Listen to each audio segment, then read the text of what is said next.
concept. The God of the Old Testament is the opposite of that. He makes and keeps his promises. He regards that faithfulness as one of his principal characteristics. It's emphasized continually throughout his word. So he has no variableness nor shadow of turning. But this Father of lights, as a physicist, you can imagine, I'm not going to let this one go. I will spare you the equations, but for each of the attributes of God, there is a parallel kind of equation that has to do with light. When light goes through certain media, it slows down, but when it leaves that media, it speeds up again to the speed of light. You follow me? The speed of light in different media is a constant. Well, the point is, that implies an infinite source of energy in a sense. There is a concept of light when it's collimated. That's when the beams are exactly parallel. And you can do that with lenses, synthetically, obviously. But when you do that, you're placing the virtual origin of that light at infinity. You follow me? And that's what it says here. You see, this word for variableness is parallax, which is the Greek word from which we get the word parallax. Our Father of lights, in whom there is no parallax. He is infinite, is what that would say to a physicist. And perfectly collimated light has its apparent source at infinity. Now that gives me an excuse to share with you an analogy. A dear friend of mine, Dr. Alex Metherell, who came to the Lord during my first Revelation study back 100 years ago in Newport Beach, and since has been very prominent in the Christian community for a lot of reasons. But he's also one of the world-class scientists in the area of imaging and optics and such. He pointed out to me, I knew a lot about holograms, but I never saw the biblical analogy, and he's the one who pointed that out to me. A hologram is a form of lensless photography. It's a way of getting an image with no lenses. In fact, the way you do this is if you have an object and you illuminate the object with a laser, but you set it up so that same laser light can reflect from the object on some film, and your laser can directly hit that film. And what the film records is where that light intersects, what they call interference, or what we might consider as intersections of the beams. And when you do this, you go through this procedure, you expose the film, and you develop it, you hold it up to natural light, and it looks like a darkroom mistake. It's a cloudy piece of film. It looks like something you overexposed somehow. There's nothing there. It has no desirability in natural light.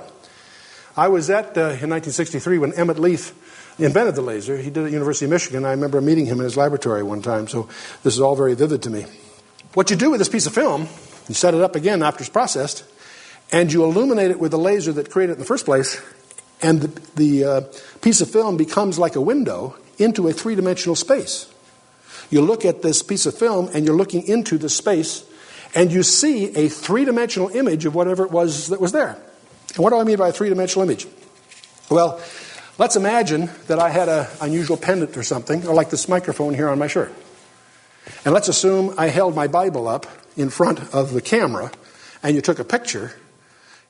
A picture gives you a two-dimensional image, a spatial image. And when you develop that and look at it, you would see me with this Bible in the way. You would not be able to see the pendant or the microphone, right? But if it was a laser, if it was a hologram, you could move your eye around to this side and look behind this and see the pendant.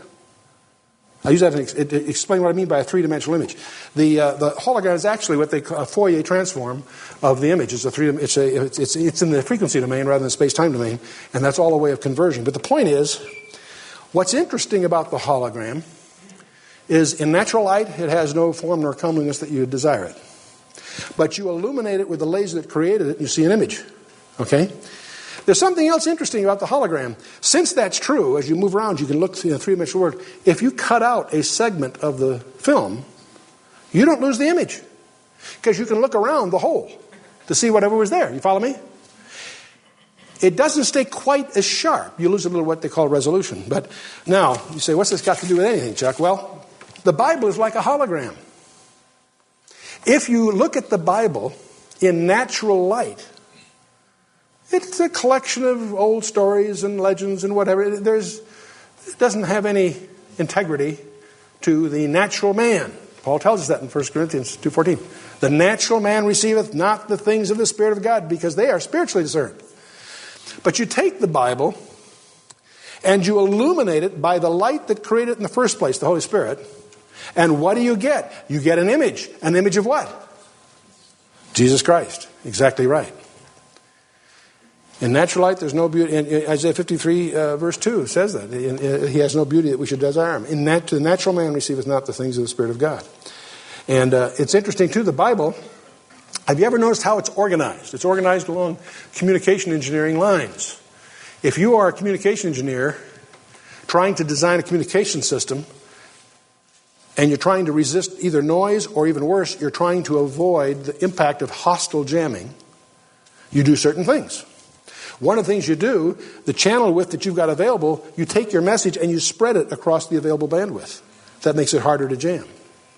That's what it's called, spread spectrum techniques and so forth. Well, it's interesting, the Bible does that exactly same thing. Where is the chapter on baptism? Where is the chapter on salvation? You'll notice any of these key ideas are not in one place. They're distributed like a gas law or like a hologram through the whole thing. Tear out a page of the Bible and you have not lost visibility of Jesus Christ. Every key doctrine, every key truth is spread. You may lose some resolution, some detail, but you don't lose the image of God's plan of redemption, the incarnate Word, the one that paid for our sin. And that's not accidental. In Isaiah 28, he declares twice, I declare my word precept on precept, precept upon precept, line upon line, line upon line, here a little, there a little, and goes on. God has deliberately designed it this way.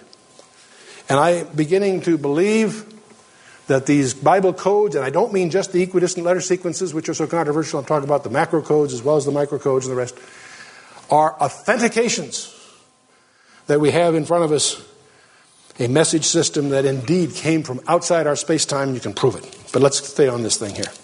By the way, on a hologram, if you illuminate that hologram with a laser of a different frequency, you get a distorted image. When you illuminate this by some spirit other than the Spirit of God, you will get fraud and deceit, a distorted image. Isn't that interesting? I think it's, just had to share that with you. Anyway, I did get a little off the subject, but that all has to do with verse 17 and the parallax term. We'll move on to I'll tear you away from that analogy to go to verse 18.